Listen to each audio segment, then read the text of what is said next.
everyone, to the Modern Day Overthinker podcast. My name is Colin, and I'm your host.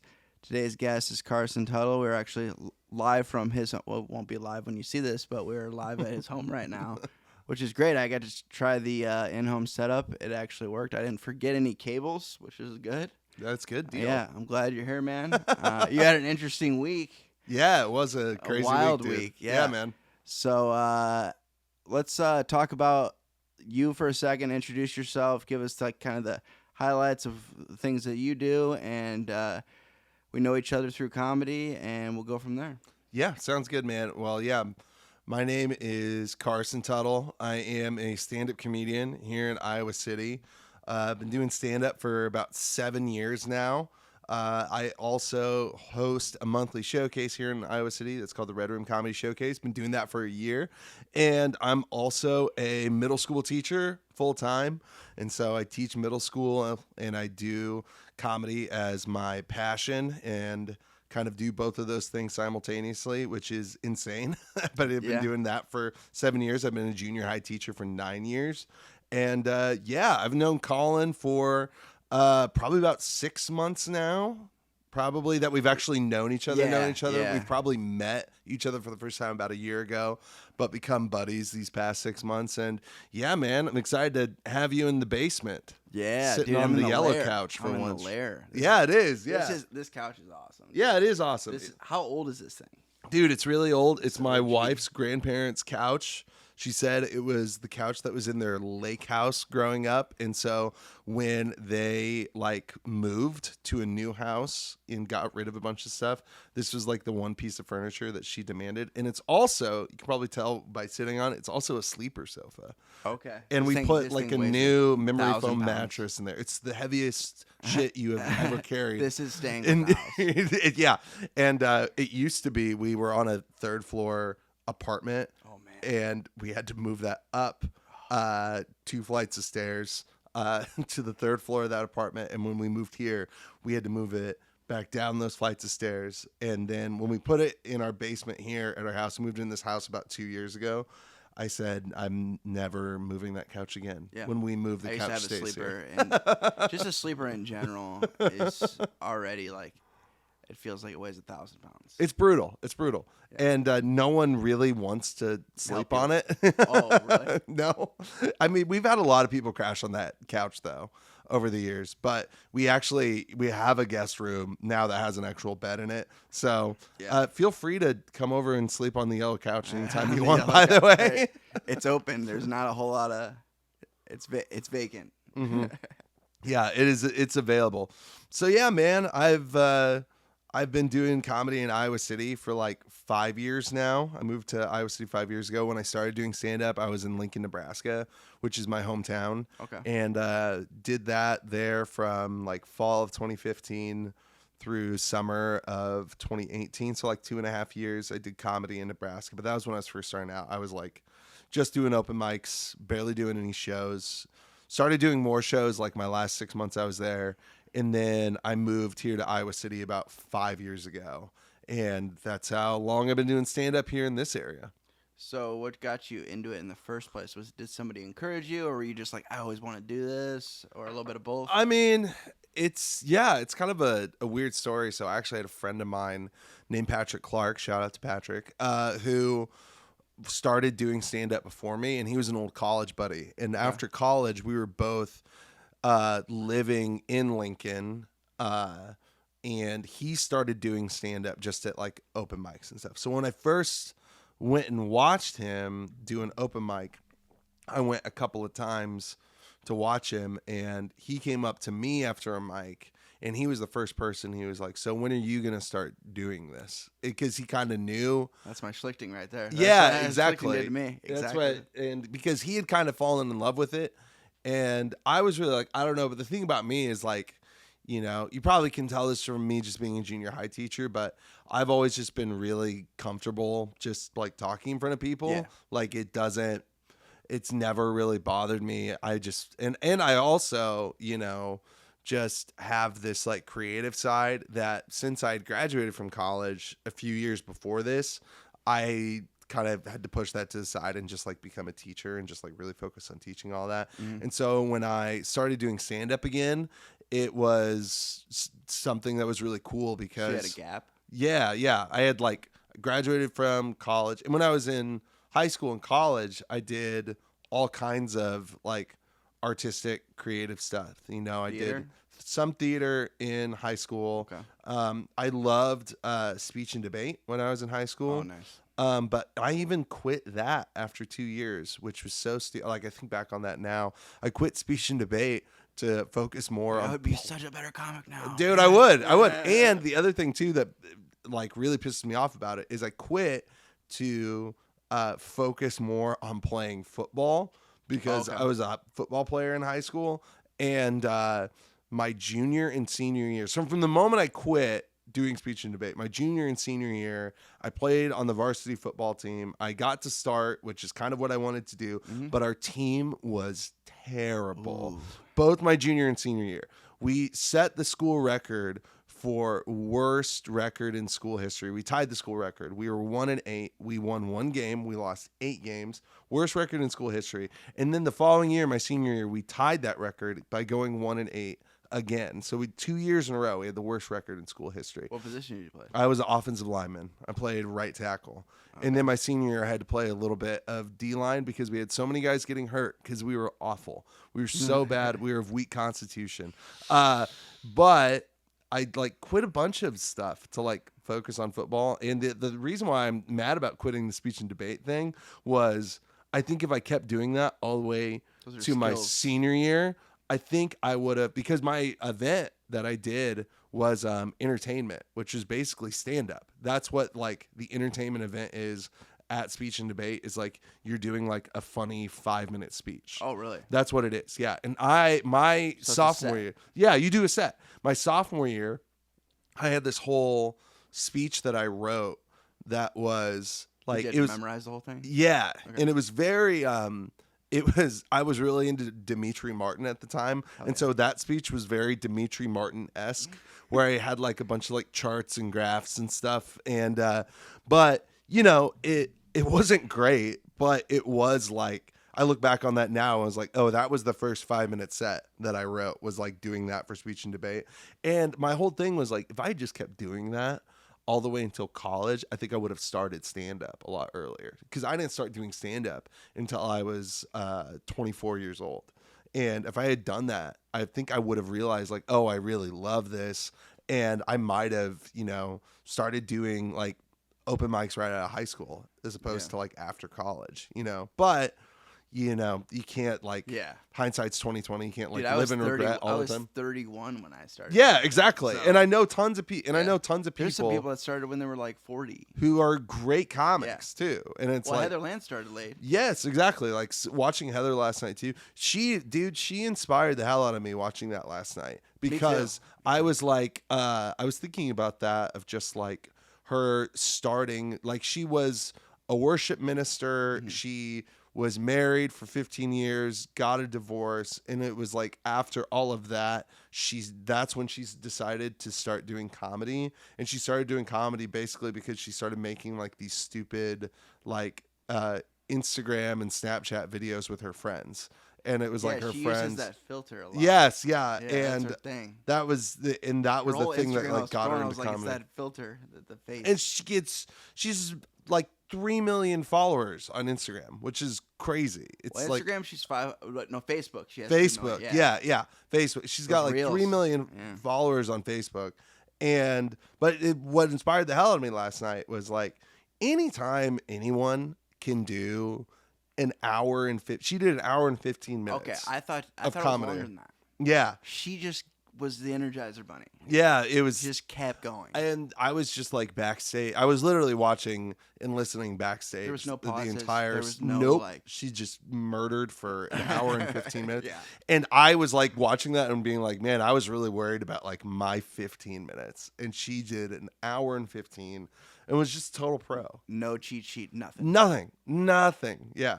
I felt naked last night going on stage without my notebook. Yeah, you had nothing. Yeah, because I was like, if I'm doing the English, I was like, I don't want to bring my notebook. Yeah. But I'm always like, my thing always is like, I bring my notebook, I put it on the stool. It's almost like a crutch, though. I am trying to get away from it, but it's so hard. Yeah, I used to worry about it more. It used to be like a So thing many for people me. do it. Yeah, and that's the thing too, is like, okay, the time I got over that is Mark Maron is one of my favorite comics.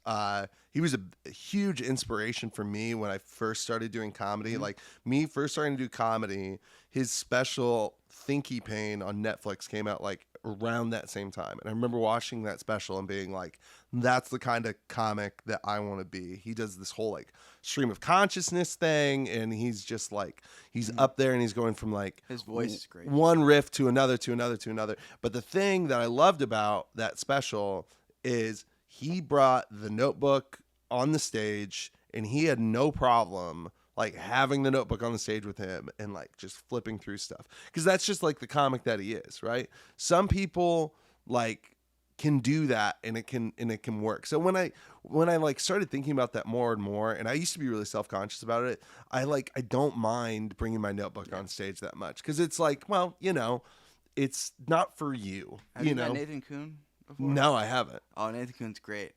He Does he hate notebooks on stage? No. He's actually he usually has his phone. Oh yeah. He doesn't always do it for like shows, but like at open mics he's done it. He's like has his phone. He's like reading off his phone. He's like, yeah, I'm reading on my phone, but you know who wrote these jokes? Me. Yeah, exactly. Yeah, exactly. I will say though, I'm a huge hypocrite because I don't like the phone. Yeah, the phone's different. I like the notebook. Yeah. I don't like the phone. Yeah. My friend Jameson. I've been getting more into the notebook and away from the phone. Yeah. I also think there's like a writing. mental thing of like, because I don't write down unless like I think of something that I have I'm to. a bullet point guy. Yep. I write a set list. And when I think of like a new thing, maybe I'll like write it down, but I usually don't have everything fully scripted, like written down in a notebook. My notebook's just like where I write down like this bit, this bit, this bit, this bit, and I write it in order. And my friend Jameson Cox, I really like what he does. Because it's like so subtle and it's not a distraction at all, is he just takes like a piece of paper the size of a Post-it, like really small. Oh yeah. And he puts it in his pocket, and when he gets on stage, he takes it out of his pocket, puts it on the stool, and it's like tiny. Like the audience can barely see it, but it's there if he needs it. Yeah. And I think that's a good way of doing it too. Yeah. But Or the small little notebook. it's so funny. I tell myself I'm really comfortable with being on stage with my notebook, but then last night I was like, nah, I don't think I should do that. I wanted to be pro. I wanted to go pro in that moment, but any other time I'm like, whatever. It's not a big deal. Yeah, and also the other thing too is like I said, it was all of my favorite bits that I did last night, and I was like, early in the day, I was like, I know this set. I don't need to have bullet points along the way. I know this set. Yeah, I get it. So going back to the high school years, what were your high school years like? Were they? You said you went to school in Lincoln? Yeah, in Nebraska. Okay. Do you have a big school or a smaller school? It was a really big school. Real big school? It was like 2,000 students for a high school. Yeah, my high school graduating class was over 400 people. Yeah, see, mine was 100. Yes. Yeah. So big difference. Well, I went to private school, though. Where'd you go to high school? Assumption and Davenport. In Davenport. Yeah. Okay, cool. Yeah. Oh, that's where Chris Schlichting went to school. Yep. Exactly. Yep. I see the football jersey. I'd never go to B-Dubs, and I was like, I got to take a picture with the jersey. He'll love that. So I was like, okay, tell me the story. So his high school football jerseys in the Buffalo Wild Wings. Yeah, I don't know how it ended up. I mean, he's not the only one who's ever wore 56, but it's just like he just started like he claimed it. Yeah, he claimed it. Yeah, he said, I'm in the Buffalo Wild Wings Football Hall of Fame. It's great. Okay. That is great. Yeah. I love it. Yeah, but yeah, I went to high school in Lincoln, Nebraska. I went to Lincoln Southeast High School, which is we have some famous graduates of Lincoln Southeast High School, by the way. James Valentine, who's the guitar player for Maroon 5, went to Lincoln Southeast High School. Alex Gordon, who was a World Series champion and Major League Baseball All-Star, played for the Kansas City Royals for a long time. He graduated from my high school. And also 80s guitar pop star Matthew Sweet went to my high I school. don't know that guy. Before my time, obviously. Okay, yeah. But yeah, I went to Lincoln Southeast. I was a big, it's funny, I did the football thing, but I was a big music kid when I was in high school. And so I was really into choir. Okay. I did concert choir and I did swing choir, which is, Swing choir? it's kind of like show choir, but it's very like Broadway. Like it's Okay. a little more like Broadway jazz type of stuff. Okay. So it was fun. I loved it. Got to sing and dance. So you hung out with the jocks and the theater kids. Dude, yeah, I did. I was kind of a weirdo. I ended up being much more of like a theater and choir kid though. I wish I would have done more theater too. That was the other thing. Is like all the time I wanted to do shows. I would like want to audition and I'd be like, no, I shouldn't because I should be in the weight room or I should be like doing conditioning and stuff like that. And yeah, it's just like I think back on that stuff and like our football team's terrible. Yeah, and exactly. And then our football team ended up being really bad and I felt like a jerk. But again, football also gave me like a lot of things that is really useful now. Discipline, hard work. Like I could not do football. I tried it for like a couple weeks. I was a small kid though. I just got like thrown around. In my first couple of years doing football in like junior high and my freshman year of high school, I wasn't that good. I was really out of shape. I was a chubby kid. I was the kid who would always have like an asthma attack when we ran sprints at the end of practice and stuff. But I like really worked my butt off. I like worked really hard. And like I was one of those guys where I didn't have a lot of natural skill and ability, but I got on the field because I just outworked everybody. I would like, even before 2-a-day started, I would like go down to the park that was near my house and I would just like run sprints and do drills and get in the best shape. Because the first day of practice, I wanted to be the guy that could, run longer and faster than everyone else at the end of practice. Because I remember being a junior high kid, I was so embarrassed. Yeah, I was so embarrassed that I couldn't finish conditioning. Like it really upset me. And so I was like, never. So I showed up like my sophomore year. Because once you get to high school, you're like, I could be a new guy. Yeah, totally. Yeah, exactly. And I remember my sophomore year showing up to 2-a-days and I was like in really good shape. I had like dropped probably 25 pounds and just being able to like run my butt off at the end of class and not end of practice, and not get tired. And that's when I started being able to like play more. And so it taught me that stuff. Like it taught me how to like work hard and also like I think the good thing football taught me, if I can take anything away from those horrible 1-8 seasons where we were literally the worst team that's ever existed in our school, was like it did teach me how to deal with failure. Oh yeah. And it did teach me how to I remember really vividly my junior year. I was starting on varsity my junior year, and then they posted the rosters for the following week and who was going to be playing in the varsity games and who was going to be playing in the JV games. And I was a junior, so I could still play in JV games. Yeah. But I was starting on varsity. But they posted the rosters for that week. And that week they put me down on JV for a week. And I was really upset. I was like really upset. I was really mad about that. I was beating myself up over it because, I was starting on varsity, but I was struggling. Obviously the team was struggling. We were having a hard time.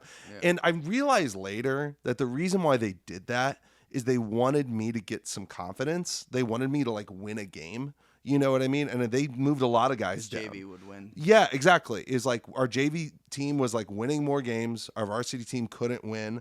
That was when I was when I was on B All Stars in baseball. Yeah, totally. And it was like, and that's why they were doing it. But I remember that JV game, we were just killing this team because we swung down half of our varsity team for this week just so that we could get a win, just so that we could get some confidence. But I had such a bad attitude that whole game. I was being a total dick. I was like, you're like, I should be playing varsity. Well, yeah. And I was like, I was getting like mad at my teammates when they were making mistakes. I was literally these poor kids, I was like driving them off the ball and like shoving them to the ground every single play, just to like prove a point to my coaches. And I remember a coach who I really respect. I ended up having, especially my senior year, I had a great relationship with this coach. But he came up to me on the sidelines when he saw what a dick I was being, and he said, like, this is why we can't win games right now. And that really stuck with me. Is like, he said, this is why we can't win games right now, because you care more about yourself than you care about the team. You are mad because of how we treated you, and you should be worried about trying to play with your team and win this game. And that really stuck with me, because he was totally right. It was like me experiencing some sort of like personal like failure or like bad feelings or ego, like did not justify me treating other people badly, you know? And also like, I wasn't entitled. The other thing too, that I remember coming out of that thinking was like, I'm not entitled to anything, you know? It's like, I get everything that I earn, you reap what you sow type of thing. And it's like, you know, if you don't like the situation that you're in, like you need to change something like in yourself. You know what I mean? And how you're approaching it, you know, and shitty attitude and big ego and bad feelings doesn't solve anything. No. It just makes everything worse. Just makes you bitter, upset, all of that stuff. You're kind of like my therapist right now. I haven't talked about the JV game. This happens. I haven't talked. So you know, dude, I'll never forget. JV game against Lincoln Northeast when I was 16 years old. Yeah, this was a long time ago. A couple years ago. We're about the same age. How old are you? I think we are the same age. Yeah. I just turned 33. So. You just turned 33? I'm 1 year younger than you. Okay, so you graduated high school 09. 09, yeah. I'm about to turn 32. I turned 32 actually 2 weeks from today is my 32nd birthday. I know, it's coming up. May birthdays are the best. Are they? They are. When's your birthday? March. It's Dude, not too bad. May birthdays beat the shit out of March birthdays. They're so much better. The weather. Yeah. The weather's awesome. Yeah. It's awesome. It's beautiful. Yeah, it always rains almost always rains on my birthday. What day of the month is your birthday in March? 23rd. 23rd March. Yeah. That's like shitty weather season. Oh yeah, it's really bad. It's never good. I think I just learned a lot about. It's been spring break though, like when I was in school. Which nice. Yeah, that's nice. I think I just learned about what makes Colin, and I think a lot of it has to do with a birthday on March 23rd.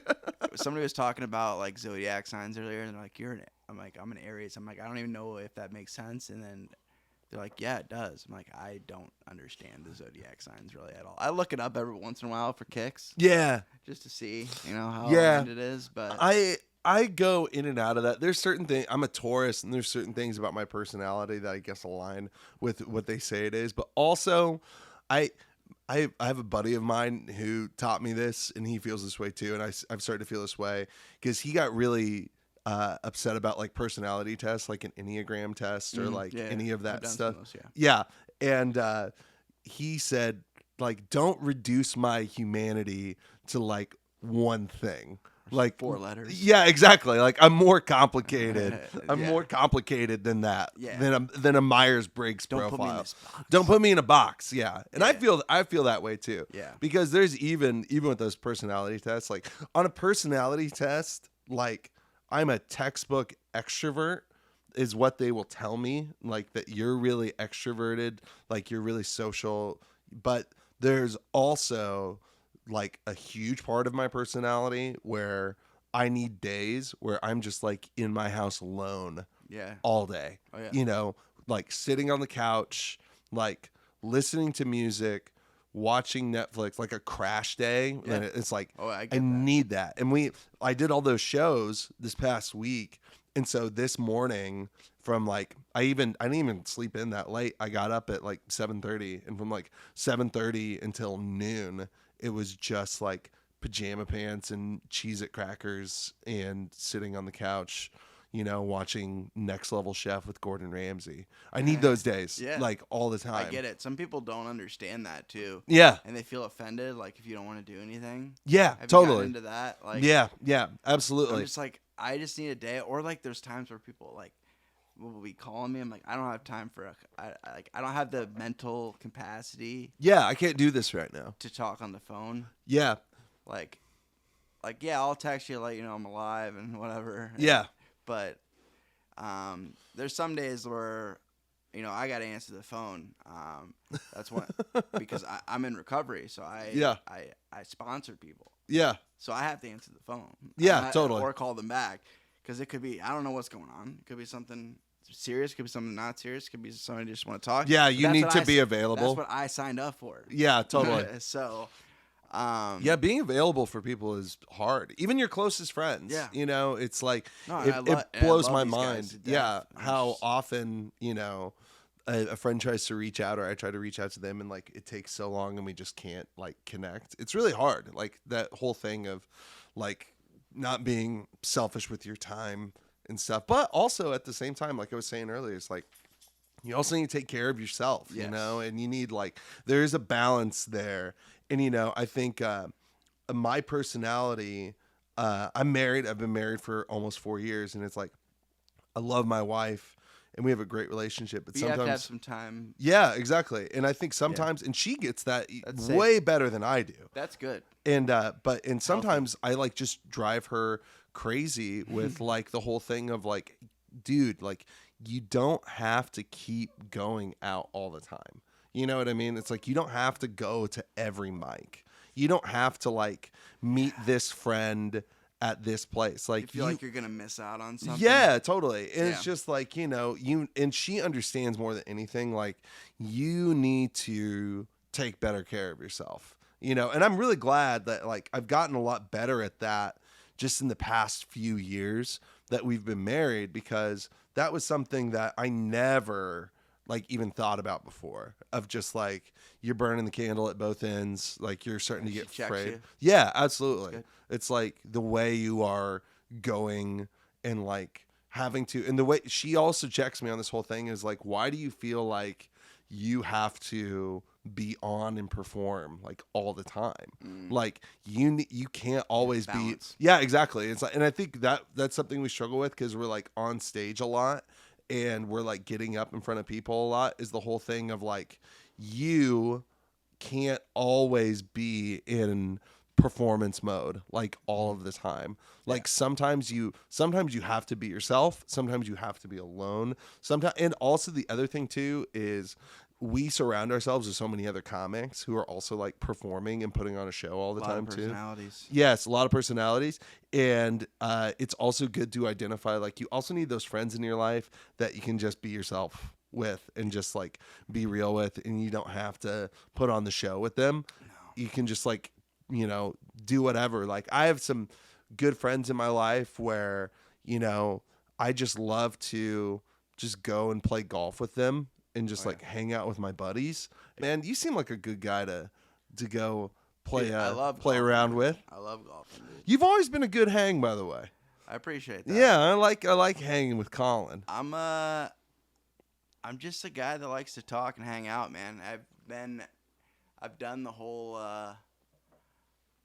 partying thing, as everybody knows, and I just like to hang out, and I like meeting new people. Like that was like the biggest thing with the festival this week was like, I wish I would have came up sooner, but at the same time I just didn't have the time. And when I golfed yesterday, it was with my dad and my uncle, and family time's gotten very, very important to me over the last few years, because there's a lot of years where I didn't focus on that very well. That's good. You still have a good relationship with your folks? Yeah. That's good. I always have had a pretty good relationship with them, but it was kind of iffy, one-sided for a while, and I moved a little bit. I moved to Chicago for a little while. Right after college, I slept on my brother's couch for longer than I was supposed to, for like a month or two, to try to find a job. Then I finally found a job. Then I got That was right after college? Right after college. Dude, there's no shame. I lived with my parents for 5 months right after college. Dude, I did the moving back in with my parents thing like twice. Yeah, I did too. Ugh. Same thing. Yeah, not fun. Now I say I It's would, also your 20s. Yeah. It happens. I was like, I'm at the point where I'm like, I don't care what happens. I will live under a bridge before I do that again for my parents' sake and my sake. It's a mutual agreement. I would rather live under a bridge than live with my parents again. Yeah. I don't know if I feel that strongly about it, Well, but it's a little exaggerated. But I will say the second time I moved in with my parents, it was so I could save money to move out here because I knew I was going to move to Iowa City. I was dating my wife at the time. And she was already here? She was already here. Okay, she was so a student. That's what brought you here. Right. She was a student at the university. Okay. We'd been dating for about a year. Mm-hmm. I realized that, like, okay, this is the person that I want to be with for the rest of my life. So Yeah. I moved out of a house I was splitting rent on with a friend of mine, and I moved back in with my parents. That time I lived with my parents was actually much better than the first time I was living with my parents because it was like It's a different. I knew what the goal was, Yeah. you know, and I knew an end point. Yes, exactly. I knew I was like, I'm doing this Yeah. because I'm on a mission, man. I'm in love with this girl. I got to get to Iowa City. Yeah. First time you live with your parents right out of college, They're that like- was not good. You're just like, You know, it was a mess too, and it was also like it's tough coming back to your folks' place right after college. After being on your own. Yeah, because and also like people are really different when they graduate from high school compared to when they come back from college. Oh, yeah. You're a totally different person. You are an adult now, Yeah. you know, and you probably have a ton of different ideas, values, also habits like change a lot when you're in college Oh, yeah. too. And I remember when I came back from college, that first time I lived with my parents, I would drive my folks crazy because they also were not used to having an adult man in their house that Do you have wasn't a siblings? child. Yeah, I got my sister. I got an older sister too. Did she ever live at home? Yeah, after college? she did. She did live at home after college. Kind of same as me though. Didn't last very long. Okay. She only lived at home with my folks for like maybe 5 or 6 months. Hey, buddy, you need to relax, dude. He wants attention. He does. He just wants attention. Come here. Come here. I know. It's okay. You're going to have to chill out, though, okay? We're recording a podcast. This is going to go out to dozens of people. Yeah, maybe even 2 dozen. If we're lucky. But lucky. anyway, man, yeah. But you know, I've loved being in Iowa City though. Like this was the place that this is the first place I've lived for a long time on my own without my family. I'm from Lincoln, Nebraska, and this is kind of the place where I had to grow up and like figure it out on my own and all that stuff. And I've loved it. It's been great. It was like tough when we first came out here and just like starting over, you know, and just like having none of the friendships and relationships that I had built over like 25 years in my hometown and just like starting out somewhere like completely new. Oh. There you go. Okay. Nice job.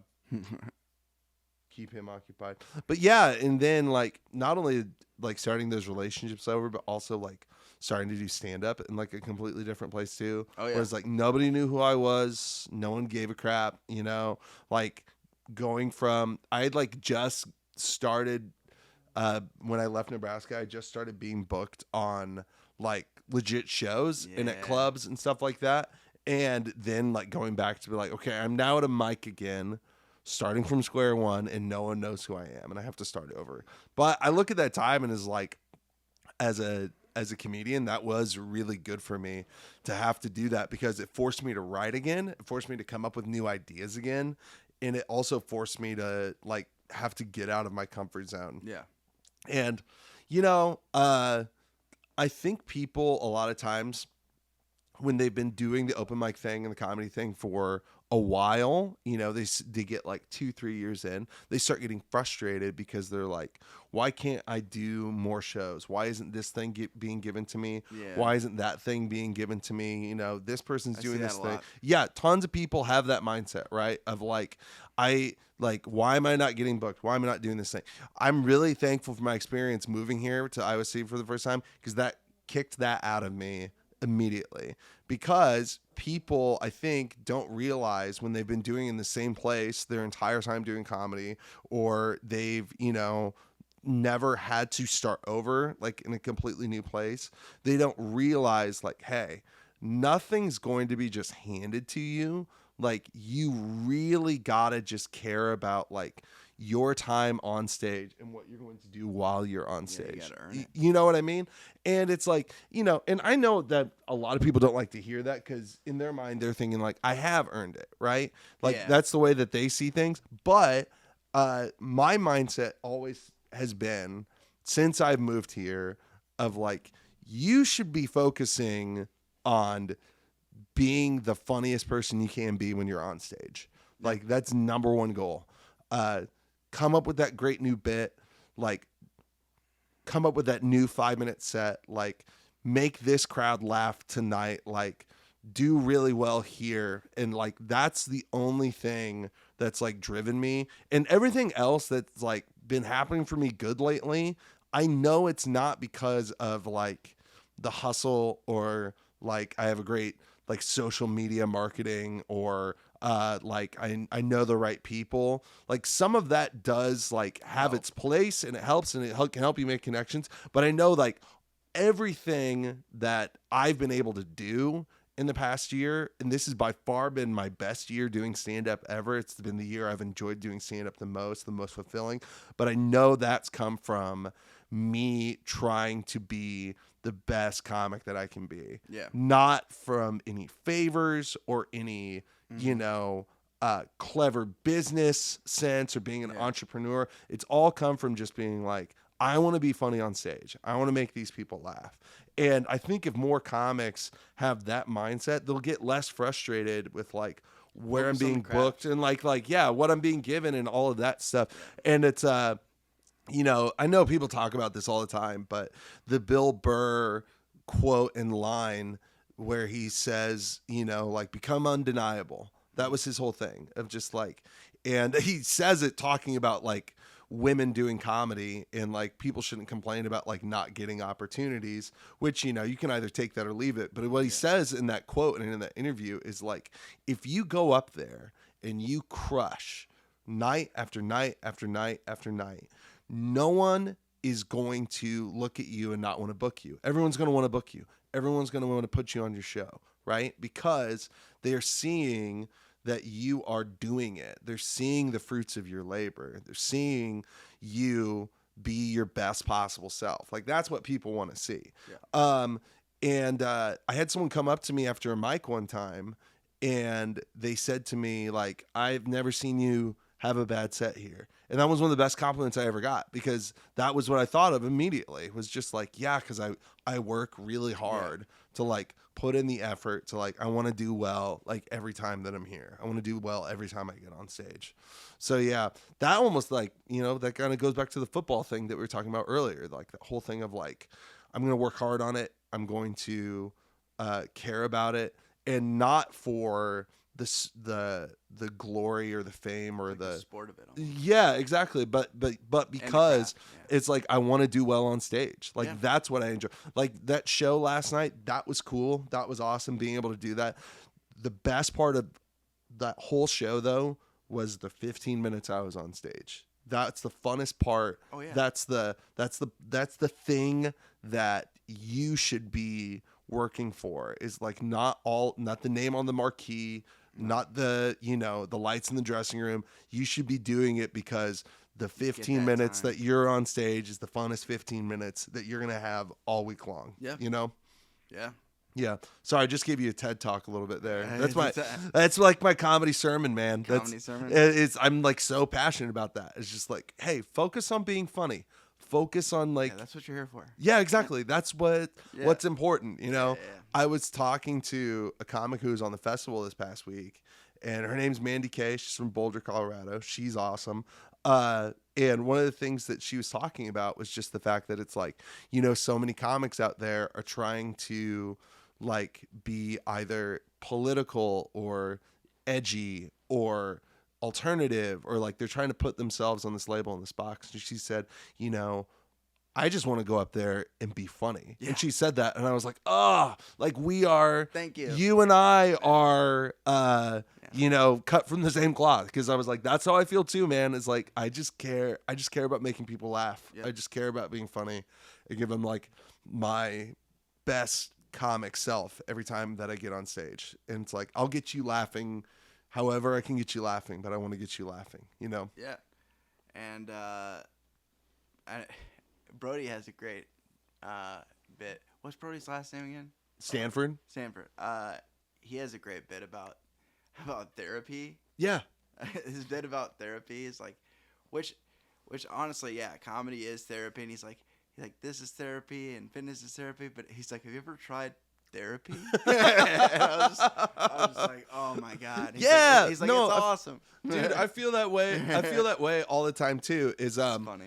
I won't name this next comic because it's not the most flattering story, but there was a moment that I had where I noticed I was going to this same mic for months, and I noticed the same person getting up time and time again. Every time they got on stage, all they did was try to do crowd work and try to do like really angry, like attacking the crowd, being mean to the crowd work. Ooh, talking and down. It was going bad every time. And it would just kill the room. I mean, it would totally kill the room. And we had to follow this guy all the time, right? And he would just walk like half the room. We got a few of those. Yeah. And it happens. It's part of doing the thing, right? It's an open mic. But I could tell that after, like, I was seeing him do this for weeks, right? And I could tell it was starting to frustrate him that he was doing badly, right? It was starting to, like, because get him. It's a real blow. Yeah, when it's just bomb after bomb after bomb after bomb. Yeah. And I've been there, Yeah. I've had those streaks. I've had those months where it feels like I can't have a good set. Like, why am I even doing? Totally. Yeah. It's like, why am I doing this right now? Yeah. But he legitimately came up to me after a mic, after I was watching this for weeks, and he literally asked me, like, hey man, like, I'm not doing great right now. Like, what are you seeing that I'm not seeing?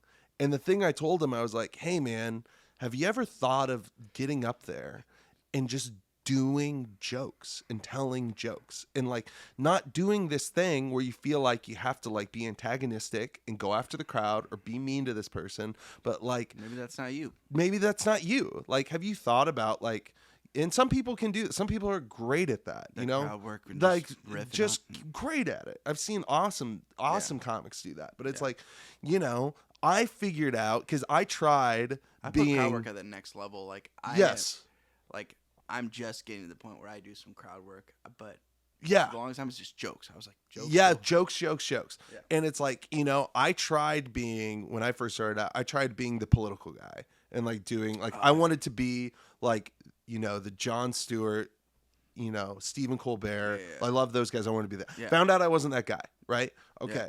I wanted to do the shocking guy. I wanted to do the Louis C.K., Anthony Jeselnik. Figure out I'm not that guy, right? Yeah. And then I figured out my best self is when I get up there and it's like, I know what the jokes are. It's material. I've made it. And also the best things were the things that actually came from who I was and were honest and were like, I'm being myself. Okay. I figured that that's what works best for me. Things work differently for everyone. Some people do better with the persona. Some people do better trying to do the shocking. Some people do better doing the political, but I found out that wasn't me, right? And so what I told this guy, I was like, hey, maybe you should focus on, instead of trying to like put yourself in this box of like the kind of comic you should be and the kind of comic you should do, maybe you should go back to the drawing board and actually figure it out. Like, where's the joke? Like, what's funny? One of the best pieces of advice I ever got doing comedy ever was, I was hosting for this guy at Penguins one time. His name was Greg Hahn. Shout out to Greg. I'm sure you listen to Colin's podcast.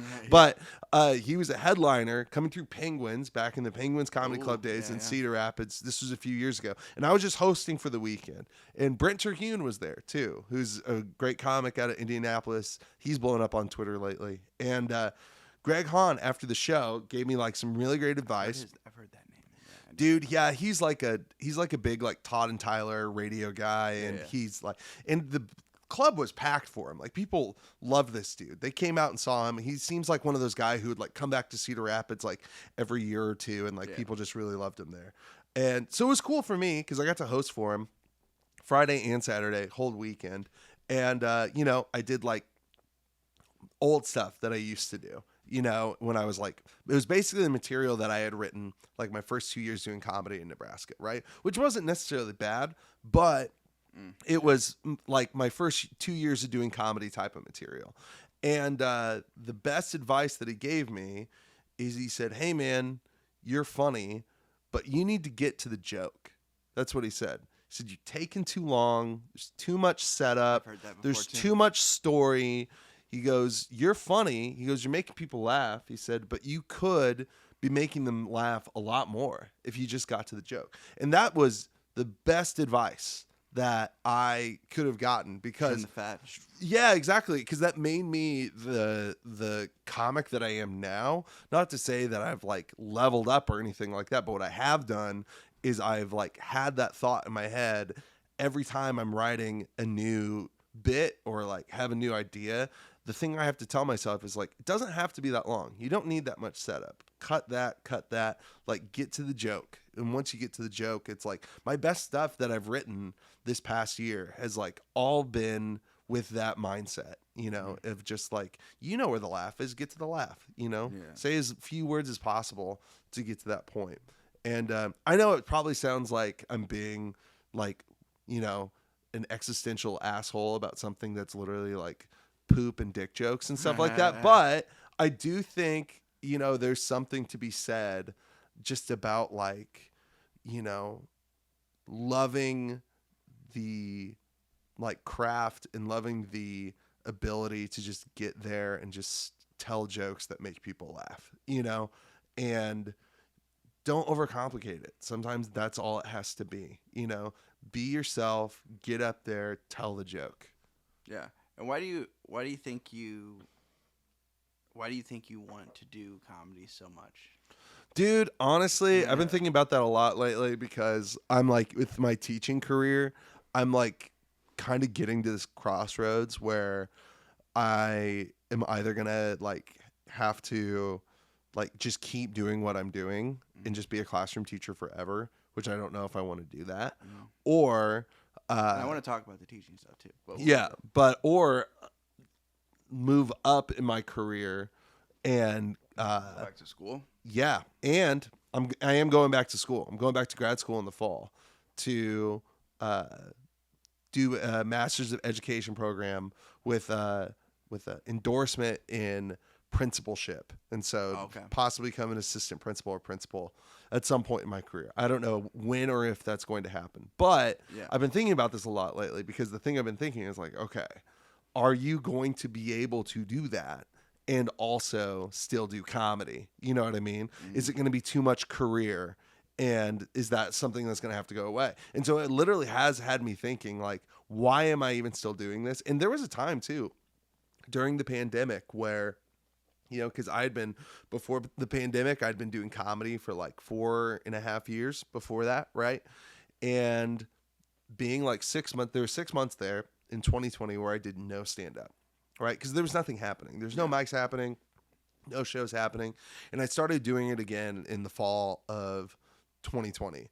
But when I first came back, it was so bad and it was so depressing because no one was there. There was no one at these mics. There was no one at these shows. People were barely outside their house, like in August, September of 2020, right? That was my first moment where I was like, I don't know if I wanted to keep doing this anymore. Now, I'm obviously really glad that I did because all of this cool stuff has happened in the past couple of years that would have never happened if I quit, right? But I'm starting to get to that place again of like, what does the next like level and next phase of this look like for me? Like why I'm actually doing it. And the thing I keep coming back to is I just love it. I just love being on stage. I just love performing. You know, it's something that like really gets me excited, that I'm really passionate about. And I just love like new places and new opportunities to just be able to perform. And so that being said, there's also a part of me that's always been like, what would it look like to do that full time? What would it look like to do that professionally? And I've had some friends who have gone down both of those paths, who have said, I can't keep doing comedy forever. I'm going to have to give it up. I've had a lot of friends do that. And I've had a lot of friends who have also said, I'm going full tilt on this thing and I'm going to commit myself to it. I'm going to do it professionally, And I'm kind of in between those things right now where it's like, I don't know what that looks like, which is, I don't mean to be a bummer. I do think that's just honest though, of just like, I've been doing this thing for 7 years now. And crossroads of like career and what you want to do with your life. Yeah. And it affects so many people. Because the other thing too, whether it's comedy or whatever it is, comedy is my passion. Yeah. Because everybody has their own different passions. Comedy is my passion. But the other thing that's my passion is helping kids. And the other thing that's my passion is like, this year at my school, I started coaching the Quiz Bowl team at my school, which is just as nerdy as it sounds, by the way. It's great though. Nerdy. I love it. I've loved doing that so much. And I kind of started doing, it's the first time they've ever done a Quiz Bowl team. So you're going to have to explain this to me because I have no idea. Okay, so it's like academic bowl type of thing. Have you ever heard of like Scholar Bowl or like anything like that? Okay, cool. So what it is like it's basically like a trivia competition with schools where schools go to tournaments and you have teams of 4 kids on a team who compete in, it's a Jeopardy like trivia game where the kids have buzzers and they buzz in to answer questions to get points. And if you get a buzz-in question, you get bonus questions. And whoever has the most points at the end of the round wins. And there's different topics. Yes. And it covers everything from like, they'll do questions about, your classic Trivial Pursuit categories of like history, literature, geography, science, sports, entertainment. Like they'll do all of that stuff, but they'll also throw in a lot of stuff for the kids that are about like video games and like YouTubers and like all of this stuff. And so it's really fun. And so it's like this fun mix of like academic knowledge, but also just like trivia knowledge. Mm-hmm. And so I started doing this year because I love trivia.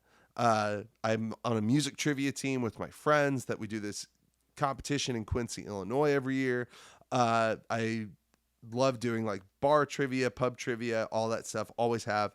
And I heard about Quiz Bowl because a friend of mine who's also on my trivia team, he coached a Quiz Bowl team in a high school that he teaches at in Macomb, Illinois. Okay. And he was talking to me about it and, just his experience. And it sounded like something that was cool and fun. And also I was like kind of looking for a thing that I could do where I could do more just outside of my classroom at my school building, like a way that I could like start like trying to build a different kind of relationship with students, do something that was teaching, but wasn't just me in my classroom teaching social studies. So I decided to do this thing. I found a few kids who were interested in it. And that experience this year has really helped me fall in love with teaching again. And it's like really helped me be passionate about my job again, because it turns out these kids were really good at Quiz Bowl and they were awesome. And we went to our first tournament not knowing what we were doing at all. We'd never played in a tournament before. And they came in second place. They were runner-ups in the tournament, first tournament they ever played in. And then they won the second tournament they were ever in. And then just a few weeks ago, they won the Iowa State Championship for Quiz Bowl, which is so cool. And it just started because I basically said, I want to do this. I want to start this. You know what I mean? And because I said, I want to do this, I want to start this, all these kids now get to have this really cool experience and like get to enjoy this thing. Are these kids like that aren't normally involved in much stuff, or they have other stuff they're involved in? Or they're involved. It's kind of a mixed bag. Okay. Yeah. And so it's like, for some of them, this is like their first like team thing that they've ever done. For others of them, I have one girl on my team that's like the most involved kid ever. Like she's one of those kids who's like in club soccer, and does orchestra and band, and she runs track, and now she's on the Quiz Bowl team.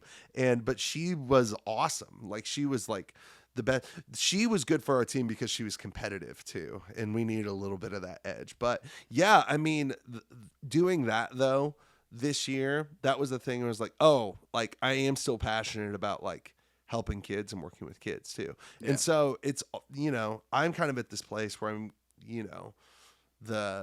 the two roads are diverging in the wood type of thing, and I have to choose which one I want to travel.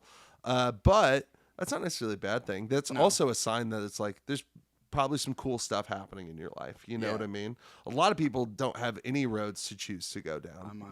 I totally understand that because I'm at a point with where I have a really good full-time job. I'm also doing comedy. I do the podcast. Somebody called me a Renaissance man the other day, and I was like, or a few months ago actually, and I was like, yeah, I just do a lot of different stuff. And I started a social media company where I'm managing social media for businesses. I've only had one client so far, but because I've always been like really intrigued by social media because I went to school for marketing, and that's basically where all the marketing is now. Not all of it, but it's going there. Right. So I've gotten really into that, but yeah, getting that crossroads, it's kind of a weird place to be in, but also you just kind of got to like take a step back and like focus on the moment. Like what you're doing now, don't get too far ahead of yourself. Don't start looking for back. real. Yeah, I struggle with that too, big time. Yeah.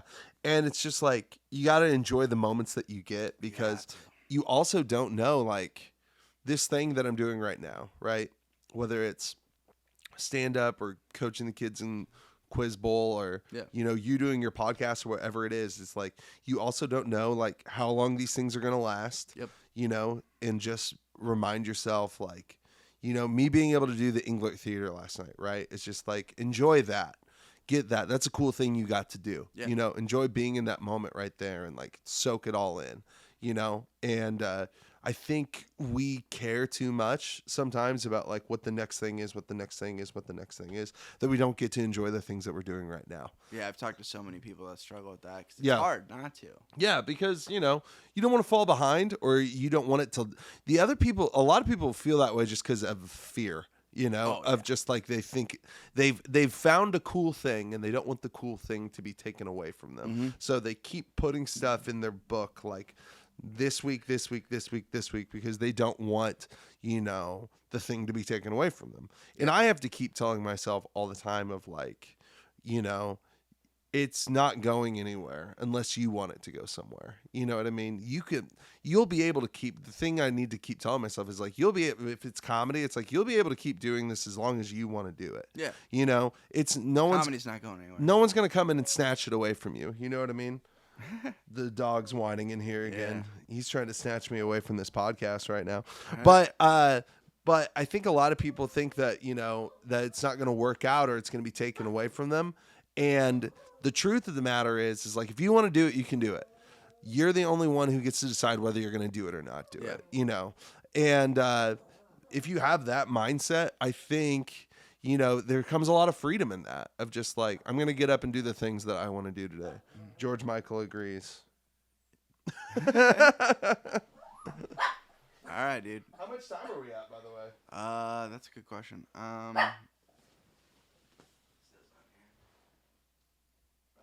Just over an hour.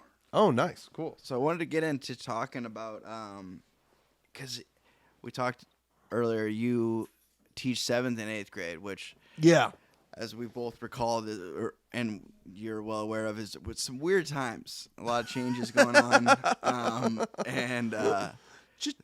Change. Yeah, so many. And looking back to like when I was that age, it was just like it was just a very interesting time. But like right now, obviously, not to sound like old man, kids have different issues. They still have some of the same issues, like, obviously bullying's a problem, but now bullying's gotten even worse because it's online. Oh, dude, yeah, that's the thing about the bullying now is like it's nonstop. It's all happening in the shadows too. That's the thing that we've found out in our school building. The thing is too that I think frustrates me. We actually had an incident at our school just this past week where it was a cyberbullying incident where it was like, I don't even know a lot of the details about it, but we got an email about it, and kids posting like mean or hateful things online and the school finds out about it and they have to do something about it. But the thing that does bother me a lot is I think a lot of that stuff is actually happening in subtle ways in plain sight, but people aren't wanting to deal with it or like address it. And so like I hear stuff all the time, you know what I mean, that I try to address and follow through with, but you realize that like it's happening everywhere. And the other thing too that you realize is like with the phones and with the devices, like there's just non-stop communication that's happening. Like all of these kids are on Snapchat, all of them are on Instagram. They're all messaging each other. The Snapchat thing is bananas, dude. Yeah. It's crazy. They're all on Snapchat talking to each other all of the time. And there's really not a whole lot that you can do to curb it, but I do think that like there needs to be some sort with that, there needs to be some sort of like culture shift. And I think how we parent around it and how we teach our kids about it, because I think a lot of parents assume like, oh yeah, my kid turned 13, I'm going to give them a phone because this is the time that they should have a phone. It's like, no, you should like really be teaching them like how you should and should not use that for like your own personal emotional and social well-being. I just think that there's not a lot of teaching that goes along with it. You know what I mean? I think he wants the banana. Your banana's right there. See, you have your banana. You want me to throw the banana? Yeah, he wants to throw the banana. For those that are just listening, there is a dog that wants attention. Here's the problem. I can't throw the banana if he keeps picking up the banana. Okay, give me one moment. Give me 1 second. Yeah, you're good.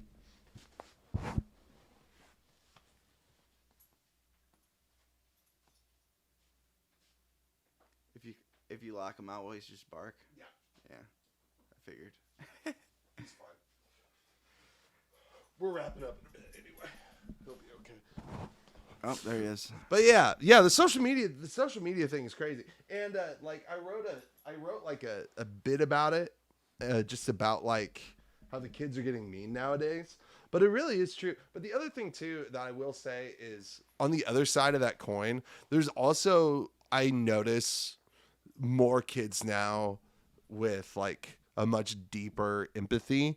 And like there's also a lot of kids out there who are just like way more emotionally well adjusted than I was growing up, and also like in a healthier More place. self-aware. Yeah, more self-aware growing up. And so the thing that sucks about it is like I do think there's like two sides to that coin of just like, yes, the bullying thing is tough, and like the Snapchat, Instagram, like social media melting your kid's brain thing is obviously worrying, but it's like also like I do think like kids have a much better sense of the world now. They understand the world more because of the information that they get from the internet. And so it's difficult though to like balance those two things. The thing that I keep landing on is like, you got to teach your kids how to be on the internet, not just give them access to the internet. You have to teach them how to be on the internet. You have to teach them things like, hey, things that you say on here, they do come back for you. Yeah. Like they're not just like going out there into nothingness. Permanent. Yeah. And that's something that, you know, I had good parents, and I understand that like, you know, not every kid has parents who are present and who teach them stuff like that. But I remember being in AOL Instant Messenger chat rooms when I was, you know, 12, 13 years old, and like saying something like really mean to a person or to a friend on there, my mom seeing it and being like, hey, you can't do that. Just because it's on the internet doesn't mean that you can say it. Like the things you say matter. You wouldn't say that to someone in person. You shouldn't say it in this chat room right now. Right. And I don't know if a lot of parents are even aware of what their kids are saying, because now it's like so much more difficult to monitor. Like Snapchat's a great example. The messages go away. Right. And so it's like much more difficult for them to monitor stuff like that. And the other part of that, though, that I think at the same time is there needs to be like some sort of like healthy awareness of like your child's brain and where they're at in their development. And like, that's why I've been like a huge proponent since becoming a middle school teacher of like, if I have kids someday, which we hope to have kids someday, but if I have kids someday, I don't think I'm going to give my kid their own phone until they're like 16 or 17 years old. I mean, I'm talking late. I didn't get mine until I was driving. That was why. Yeah, It was a yeah. safety thing. And I think I was the same way. I think I got mine 15th or 16th birthday was when I got my first cell phone. And and I don't say that about just like, I don't mean to be that old guy that's like, oh, back in my day, No, but you see it. But you see it. And it's also just like, I just really think that we need to be cognizant of the fact of these things have a huge effect on your child's brain and emotional development. You know, I'm a huge believer in the effects that social media have on your mental health. I'm a huge believer of the effects of how it can affect your self-efficacy and how you view yourself and your self-esteem and all of that stuff, especially in kids going through adolescence. I mean, that's already a really fragile time. You know, it's already a really difficult time. And you are, in a lot of ways, I think we're like pouring gasoline on the fire when it comes to how we're like talking to our kids about this stuff, you know? And I don't know. I don't know necessarily what the solution is, but I know as it says in scripture, me and my house, we will do what I say we're going to do. Yeah. It's like, I'm not, as long as you're under this. Yeah. As long as, but I do think there's I don't know. To that. I think that a lot of parents are just giving their kids phones because that's what everyone else is doing. Yeah. And in reality, it's like, you don't have to. That's a stupid way to parent. You know what I mean? Following the trends. If everyone was giving their kid a hand grenade, you wouldn't give them a hand grenade. No. You know? I think the same thing about the cell phone thing is like, yeah, that's great. You know? Would you say that cell phones are like the biggest problem you have to deal with as a teacher, or like one of them? I think they cause a lot of problems. I mean, I gotta say, when I have conflict with a student in my class, like a student gets like really just like defiant or just like disrespectful with me, 90% of the time it's about technology. It's about either being able to use something. Yeah, me asking them to put their phone away, or like saying like, "Hey, I got to take your phone." That starts about 90% of the conflicts in my class because they're addicted to them. It's literally like me, it's dopamine. Like straight dopamine. In a social studies classroom, asking a junkie if I can take the drugs off of them. It's like that, and it's like, how do you think it's going to go? It's not going to go well. No. You know, you're taking something that they've developed an attachment to, some sort of like dependence on, that's poisoning their brain, that's poisoning their minds. And so like I've had to like think about that like in my classroom, like how do I teach that? And so I have this thing on my board that I call green light and red light. And I say, if the green light's on, that means it's okay to have your phone out right now. I said, but once I move it to a red light, that's when you put it away. And I started doing that just to try to teach them the skill of like, there's some times where it's okay to have it out, and there's some times where it needs to be put away. Same thing if like I am an adult, right? But if I am, for example, performing comedy on stage in front of people, I shouldn't be scrolling through my Instagram, right? I shouldn't be doing that. Yeah. That would be a bad time to do that. Or if you're at the front row at a comedy show. Like, if I'm at it, exactly. If I'm at a job interview, or if I'm in a I just got this fire tweet. I got to. Or if I'm in a theater performance, you know, like that's the other thing time too. And place. Yeah, that's the other thing too. That is, to me, was so elementary when I was growing up. Of just like, I wouldn't sit in the middle of a crowd, right, and loudly talk to someone on my cell phone. I wouldn't do that, right? Obviously, technology's changed a lot. Like, you can be very quiet and subtle and be on your phone nowadays. But I think the skill of like, hey, this isn't something you need all the time. Yeah. And also, okay, here's another thing. Man, I'm going on a lot of soapboxes right now. But here's something I really believe strongly about. Okay, you can give your kid a cell phone, right? That doesn't mean that kid has to bring that cell phone to school with them. Why is that such a weird concept? I had a Game Boy growing up, right? I loved Nintendo. Oh. I loved my Game Boy, right? Same. I had a Game Boy. Game Boy Color, Game Boy Advance. I loved my Game Boy. Always. Pokemon, Metroid, Kirby, all the time on the Game Boy. Loved it. Okay. Yeah. I had to leave my Game Boy at home. It was a rule, right? Yeah. My parents told me, you can't play the Game Boy at school. Why can't I play my Game Boy at school? Because it's going to distract you, because you're going to want to play it all the time. When you're in school, you should focus on being in school. Okay. Yeah. All right. Same concept with the cell phone. Okay. You can give your kid a phone, right? You don't have to give your kid a phone and have that kid take that phone to school with them, because guess what? It is going to be a distraction. Okay, here's another comparison that I give people all the time. Okay, there was a time where my social media was only on my computer, desktop computer in my house, right?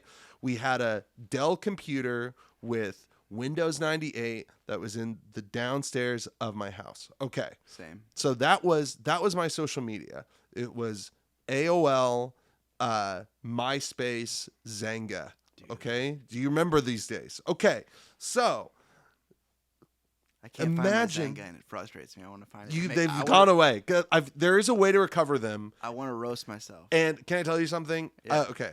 From me to you, who's had the same comedy thought. Yeah. I also tried to recover my old Zanga for comedy material, for bait that I could dig up. Yeah. Let me tell you, it's not worth it, dude. It's not.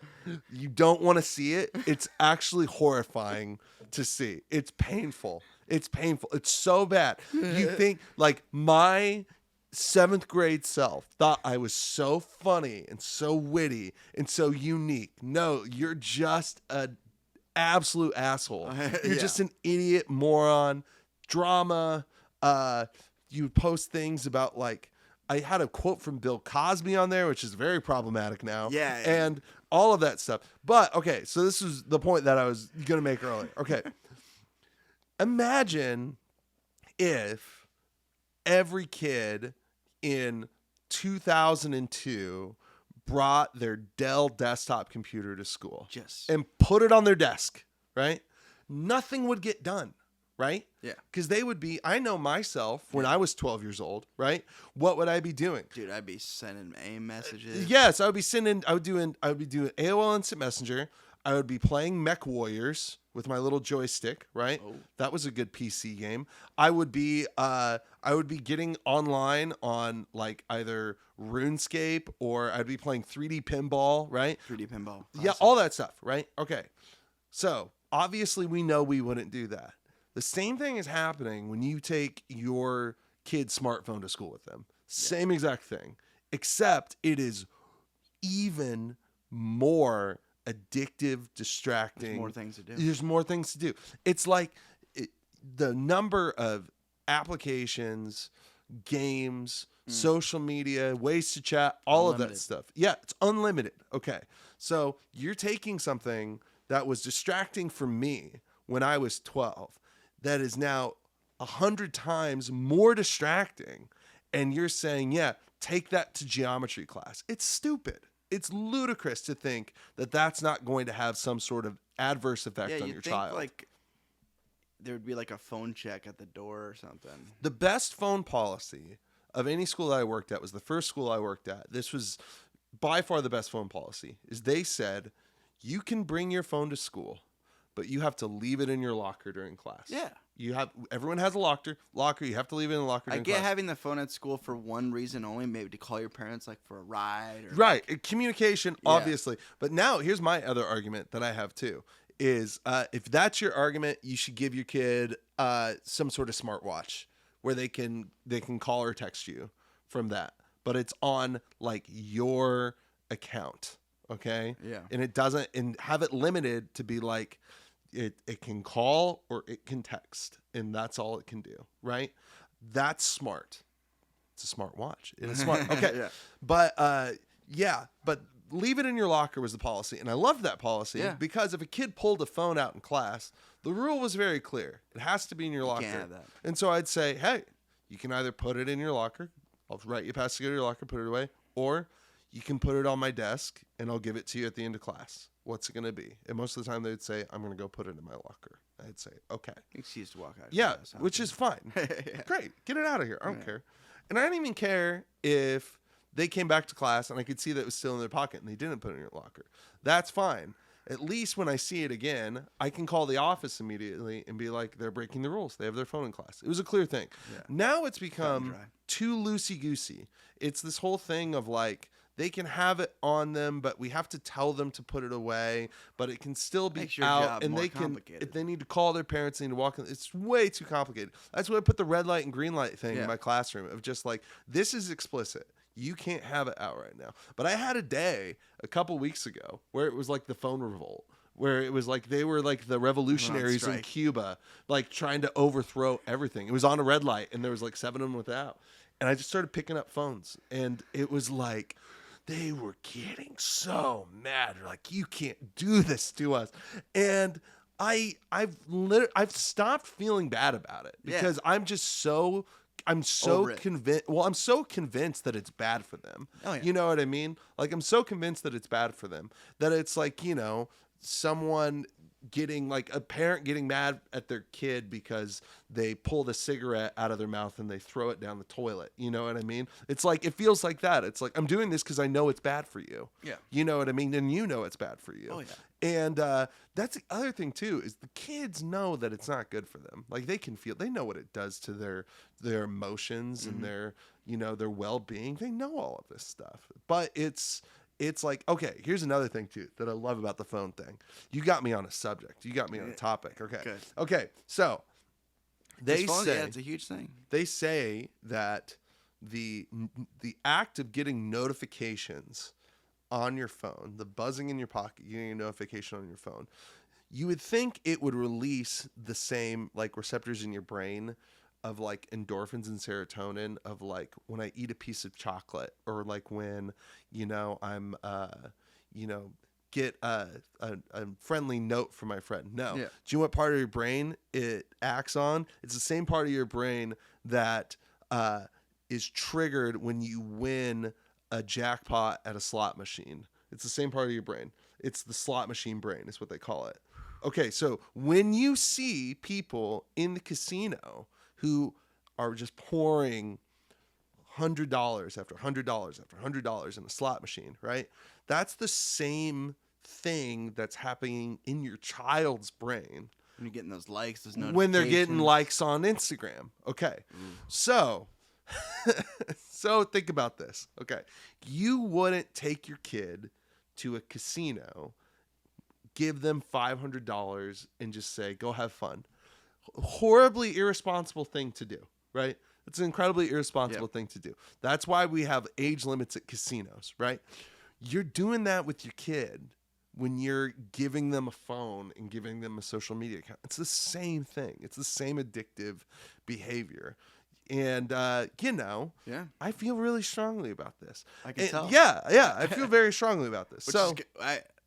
It's something I've thought about, but you're you might have on the front lines seeing dude, this. I'm telling you. Okay, and you're gonna have listeners to this podcast who are like, they're gonna call me angry man yells at clouds, right? They're gonna say like, oh, this is just so outdated, even like boomer style talk. Okay, this is coming from a 31-year-old person that is in the school buildings. I've been in the school buildings for 9 years. Okay, I'm a millennial. I grew up with this stuff too. I wasn't a native to it, but I'm an immigrant to it. And I grew up with this stuff too. And I'm telling you, 16, 17 years old, that's when it's okay. When their brains are starting to be developed. For some of them, it should be a graduation present. Okay. You should graduate high school first before you. And I feel that strongly about it. And I don't care. I don't care if all of the incredible fans and listeners of this podcast tell me to go to hell. Fine, tell me to go to hell. Have your kids' brains turn to scrambled egg and Jell-O on your own time. I'm not going to do it. Yeah.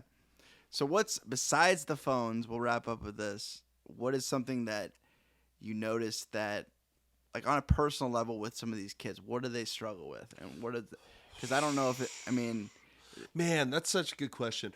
I think the thing that I've seen change a lot because of the pandemic is just their social lives are just totally different now.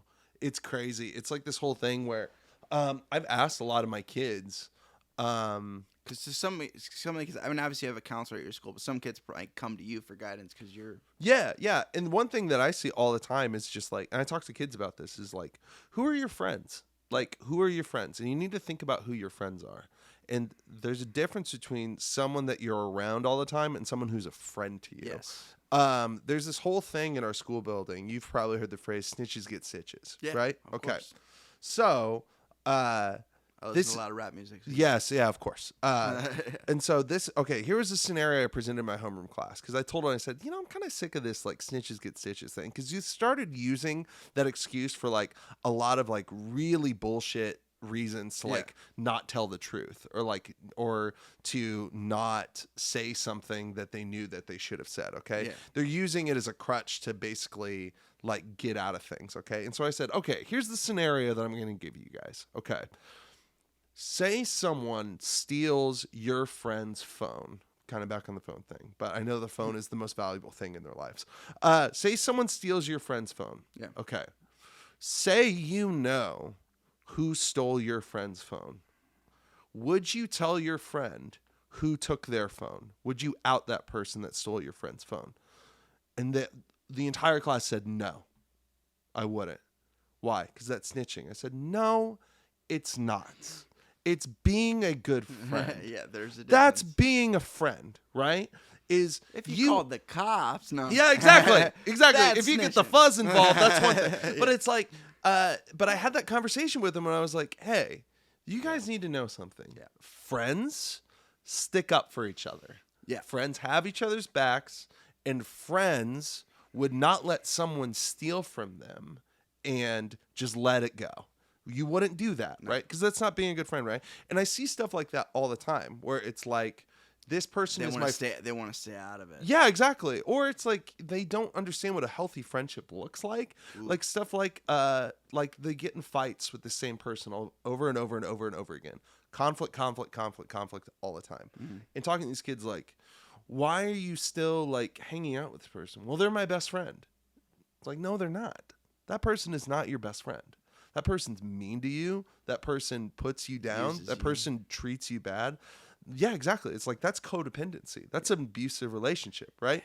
And I think a lot of this comes from the online thing too, though. Is like these are the way these kids talk to each other online, where they're nice to each other one day and then they say something terrible to them on Instagram or Snapchat the next day.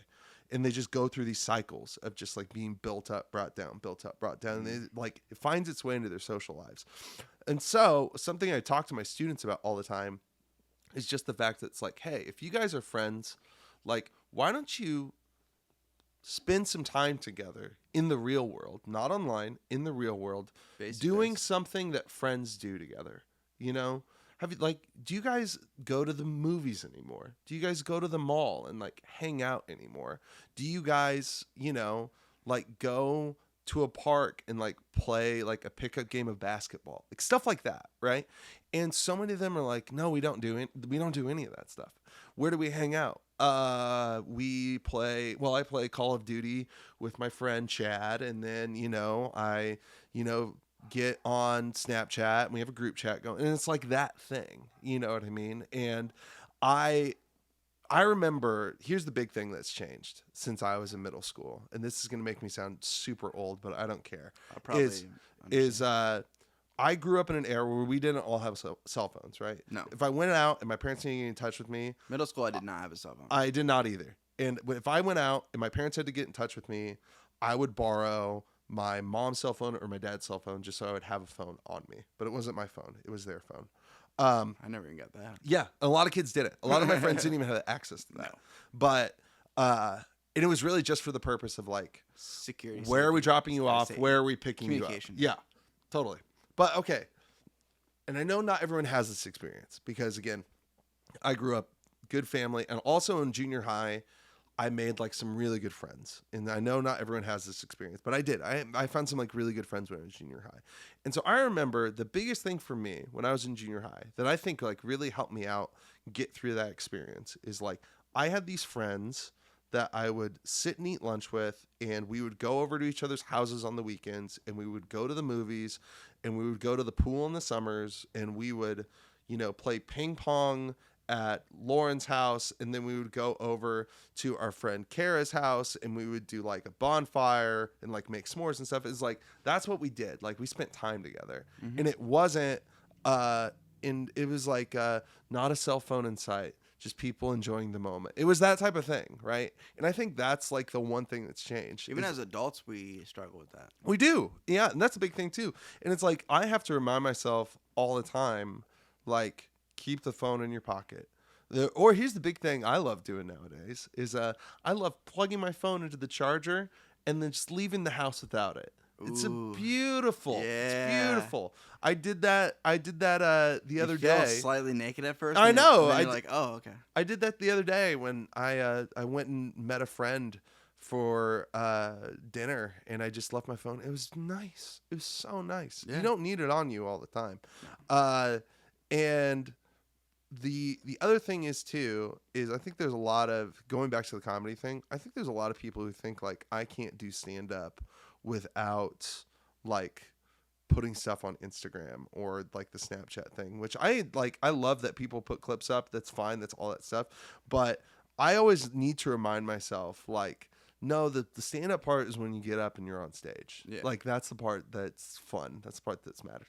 I used to be really obsessive about making sure I record everything all the time. Yeah. Not so much anymore. I don't record stuff at mics. I don't record stuff at half the shows anymore because it's like I don't want things to like take me out of the moment of like being on stage and doing it. I'll tell you this. I did the Englert last night. I sure as hell recorded that set. I had the camera set up way before. Oh, yeah. But yeah, you had to.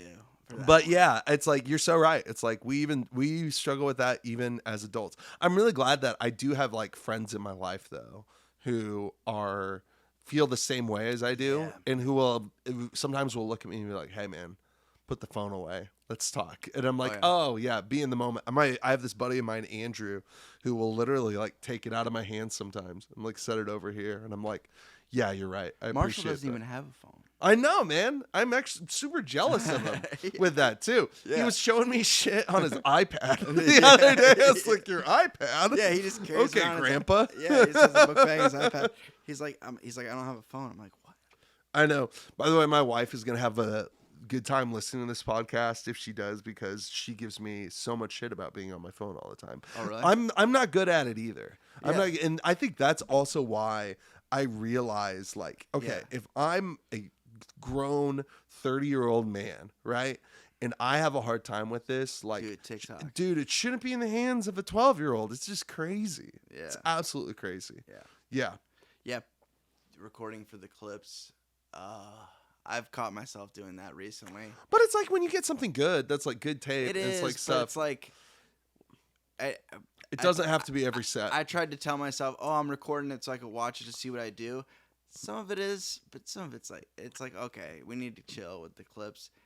But also the clips are nice too for another reason, and I forget about this reason, is for people who don't live around here that don't see me. Yeah, totally. And I've had a lot of people, Or I'll record a raw set because I am not a clean comic, so I can't put everything out there. Yeah, totally. So because it takes a lot away from the bite of your material if you put and also out there. I need my job. Yeah. So I don't post everything, but I have some unlisted YouTube videos that I'll send to some friends or like even a couple coworkers because they're cool and they're like, yeah, totally. Like, yeah, you can blackmail me if you want, but whatever. Yeah. But they're cool and they want to see me, and they live in like one of my friends lives in South Carolina. Like she's totally. And I've had friends I've had friends who live in Colorado or Oklahoma or Nebraska or Texas who've texted me and they've said they're like I want to see it. Or we're like, "Oh, I watched your video. That was really funny." You know what I mean? And that's nice to hear. Okay, can I tell? Or after a set when you get those compliments. Oh yeah. Oh my god. Yeah, it's great. I love that. It's reassuring. Like it makes you feel like you accomplished something. Like, yeah, totally. That's a lot of times I think that's the buzz that we're chasing. Actually, is the affirmation more than sometimes I even like. But if it's my friends, I don't believe them. But here's the deal. I will say though, to me, I take the audience over the affirmation every time. It's like if I have a set where everyone laughs but no one talks to me afterwards, I don't give a shit. Yeah. I'm fine with that. Yeah. It's like because I know. You know what I mean? Yeah, it's like the audience decides, the laughter decides. Yeah. I'll tell you something too. On the topic of clips and social media that we were just talking about, I'm going to run this by you. You're the only person that I've talked to about this. Okay. But I think you will give me good feedback on this. and I want you to hear me out first and then give me some feedback, All right, okay? let's Hear go. me out. I think I'm going to delete the TikTok, and I'm putting it out in the universe right now, All right, okay? all right. I have a TikTok. I post clips on it. I post comedy on it. Okay. I think it's going away, and here's my reason for it. Okay. People only find out about my shows, things that I'm doing, actually keep up with what I'm doing through Instagram and Facebook. That's where I let people know what's going on, Yeah. right? And the people who follow me on Instagram and the people I'm friends with on Facebook, those are the people who actually care whether or not I'm doing shows, okay? The TikTok followers, I don't know 95% of those people. Same. Okay, I don't know them, okay? I had like 3 videos that blew up and got like over 50,000 views, which is nice, which is great. Yeah. Has any of that ever contributed to a single person being at Booking my you? show? No, never. Booking Nothing. me, being on a show, ever. There are some people though, like Heather Land that I performed with last night. It's like Is that her. where she blew up? I think she it blew was up on Facebook. I think it was Facebook and Instagram. Okay. She's got tons of followers on Facebook, Yeah. but she's probably got a ton of followers on TikTok too. Yeah, probably. There's people like Heather Land where She it's hasn't like, used her Twitter since 2020 though. which is great. Which is great. She Yeah. probably, do you know why she does that? She probably figured, like I am about TikTok, Twitter does nothing for me. Facebook does everything for me. Twitter does nothing for me. And so Yeah. that's why I'm at the place with the TikTok. Is Yeah. like, I think It's a waste of time. well, I think I'm keeping it because everyone else is doing TikTok.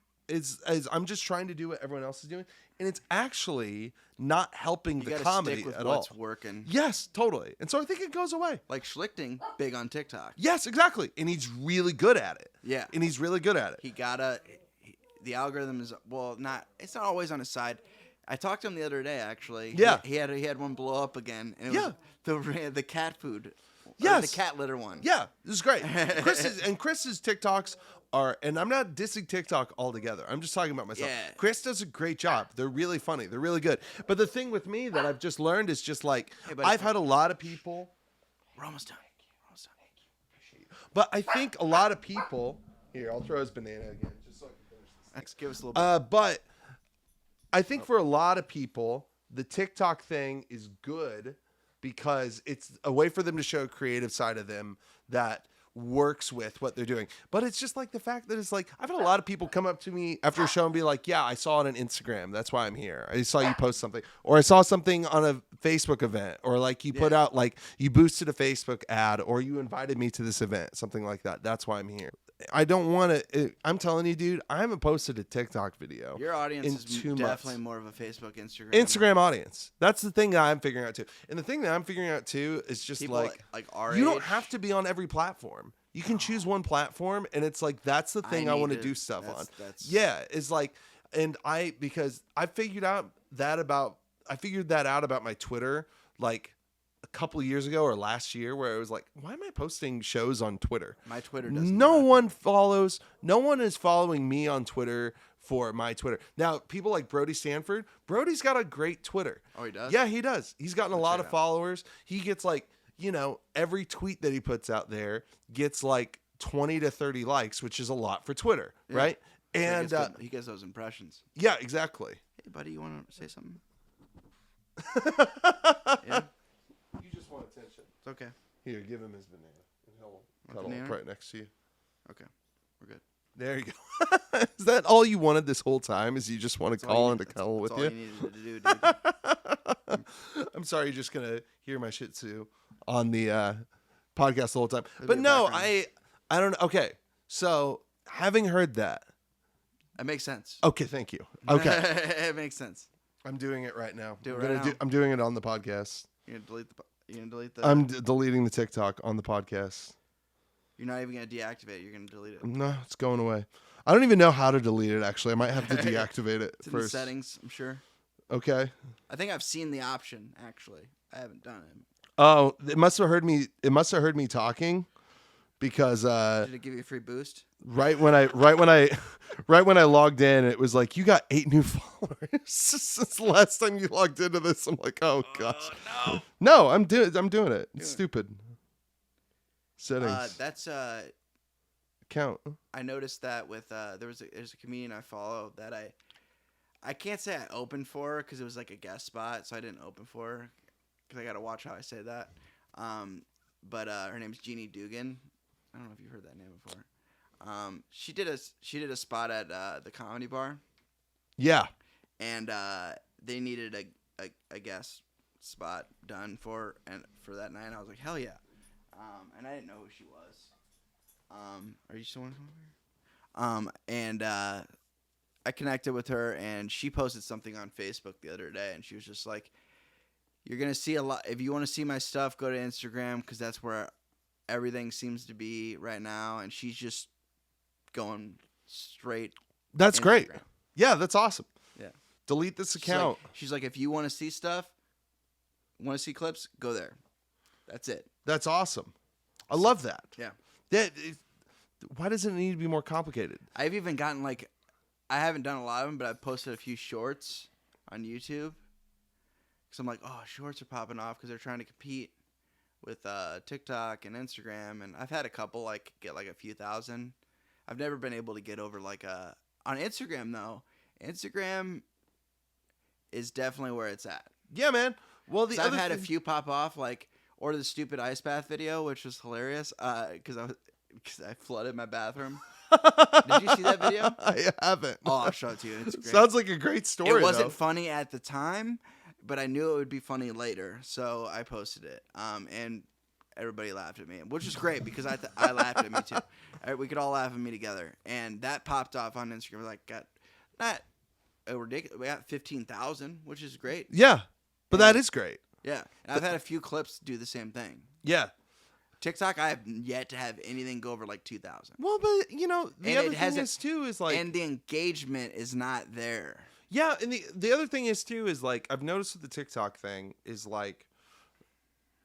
when something does pop off, even in the best case scenario, when it goes viral, okay? I would like to talk to Schlichting to see if he's had any I'm sure Schlichting, he's got a big enough following and he has enough things blow up where I'm sure he gets a lot of people at shows because they saw him on TikTok. I really want to ask him though. I have no doubts about that. Yeah. But for me personally, it's just it's either I'm not there yet. Did you actually delete it? Or it's gone. I just deleted it. Forever. It's gone. Good. You've heard it here first. You heard it here first. On this podcast. But I'm so glad I talked that through with you. You just inspired me, Colin. Hey. It's something I've been trying to I've thought about what do I need to focus on more. I don't, because I'm such a nerd when it comes to social media because I love the marketing aspect of it, and I'm like, you need to be on everything, but you're right, you don't have to be on everything. Where the people are, where the people are going to pay attention. Yeah, exactly. And I think the good thing, and also that for I've yourself, found out and overdoing. Yeah, exactly. It's just it's exhausting at a certain point. But it's the one thing I'm good at on social media is I'm good at posting that one thing about either a show that I'm doing or something down the road or something, posting that one thing and then updating my story every once in a while to show those things too. Yeah, it's one of the only things I know how to do. Yeah, and stories do well. Are really popping off. Yeah, it's helpful. But everything else, it's kind of exhausting to me. Honestly, it feels like work. The Instagram thing feels easy to me. Yeah. And it's it feels like I can do this. I can do this quickly. It gets people interested. It gets people engaged, and also gets it off of my plate and out of my hair. Mm-hmm. The TikTok thing, it's a little too much, and I don't see a lot of return for what I put into it. So I just deleted it. It's gone. It's gone. Forever. Sorry about all of you followers out there. My middle school students are going to be very disappointed because they rip on you. Well, yeah, they watch. That's how they find my comedy is on TikTok. I don't care. You're not coming to the shows. You're 13. You're not paying for tickets. Yeah, you're not. It's not for. You're not telling your parents. This is not for you. Yeah. Anyway, this has been a fun podcast, by the way. Yeah, dude, it's a good time. I love doing it in a different setting too, because I haven't got out of my podcast room in a while, and the reason I got the setup I did was so I could move around with it, and it's the first time I was able to do it, and we were pretty successful. We had a special guest, George Michael. Made his voice. George Michael, is that from Arrested Development? Okay. Yeah, there's a little, but it's a little bit of both because the George Michael on Arrested Development, his name's George Michael because of George Michael. Yeah. You know what I mean? Yeah, that's the joke. How old is he? He's what? how old are you, bud? 2.5 years. Oh, that explains. Okay. He's a puppy. Yeah. He's born on the 4th of July too, Nice. like Tom Cruise in that movie. My nephew is actually due on the 6th. Oh, nice. First nephew. That's great. First time being an uncle. Uncle, you'll love it, man. Being an uncle's the most fun. Dude, it'll be great. I got a 6-year-old niece and a 3-year-old nephew, and they're just awesome. Yeah, dude. Yeah, It's gonna be awesome. My niece is like my favorite person in the world. I can hang out with that kid all day. These kids are comedy, man. Dude, yeah, they're funny. Because they're so raw. They just say whatever comes up. Yeah, man. No filter. It's fun. Well, I appreciate it, man. Appreciate the good coffee too. Yeah. That's always nice. Make a French press for you. Hell yeah. That's actually one of the few devices I don't have. I've been getting really into coffee. I have like the AeroPress. Oh, have you done a Chemex pour over yet? Not yet. My Dude, brother's big on that. Next time you come to the house, I'll make you a pour over. You'll love it. Yeah. It's my favorite way of making coffee. I don't do it very often because it's the most time consuming. Is it? It just takes a while, because you have to slowly pour the water over, and then you got to wait. Oh, you gotta wait for it to do its thing. And then you got to do A more lot of science. water. Yeah, but it's fun. Yeah. It's a good time. Well, yeah. Have you done the AeroPress yet?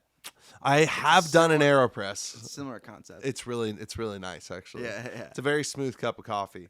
I've never owned an AeroPress of my own though, so I'd love to check that out. I got one as a gift. I was like, hell yeah. Yeah, most of the time we're very just like Mr. Coffee pot Oh yeah. person, but when someone's coming over and they want coffee, I'll make a French press. Yeah, I use the espresso machine. When somebody Espresso comes machine, nice. over. Yeah, I have a cheaper one because Like a Nespresso. No, a little bit more advanced than that. It was like $160. Like, it does the double shot pour. Mm-hmm. Yeah, I use that. But yeah, now I've just been using the AeroPress though. That sounds nice. Yeah. But yeah, I actually I'm used to. I could drink any kind of coffee though, because when you're in recovery, you go to recovery meetings and they make. Oh yeah, it's coffee. They make just. It's just like mud. It's horrible. It's church coffee. Yeah, church coffee. It's the same difference. Yeah, it's the Actually, big that old, church right up the street. Yeah. I've been to a meeting there before. Yeah. Yeah. Big old percolator. Yeah. Yeah. Those are Yeah, hilarious. the big. It tastes just so burnt and bitter. Yeah. It's terrible. But and you drink it out of a styrofoam cup. And Oh, yeah. They have the powdered creamer, the whole thing. Yeah. Oh yeah. There's part of me that loves that though. Yeah. I don't know give a shit. I know the coffee's gonna be bad, but I'll do it anyway. I love making coffee at meetings because I make it strong as shit. Yeah, you have to. Always make your coffee strong. Always. Yeah, Nobody wants a weak ass cup of coffee. No, you will hear about it. Yeah, for sure. All right, man. Well, I appreciate it. Did your wife go run errands or something, or? I think she's been cleaning and doing chores upstairs and stuff. Okay. Yeah. I was like, didn't even hear anything. We'll pop up and say hello before she leaves. She might be taking a nap right now, actually. She joined me for a lot of those shows the past few days, so she's tired too, I think. Oh, yeah, dude. Yeah. It was a long week. All right. Well, guess you want to get on the camera? George. All Hey, right. buddy. I'm going to sign off. You're signing off with us, George Michael. Signing off with this. Until next time, everybody. Thank you for listening to the Modern Day Overthinker podcast. This is George Michael, my special guest host. Good job, George Michael. You were a good guest host, buddy.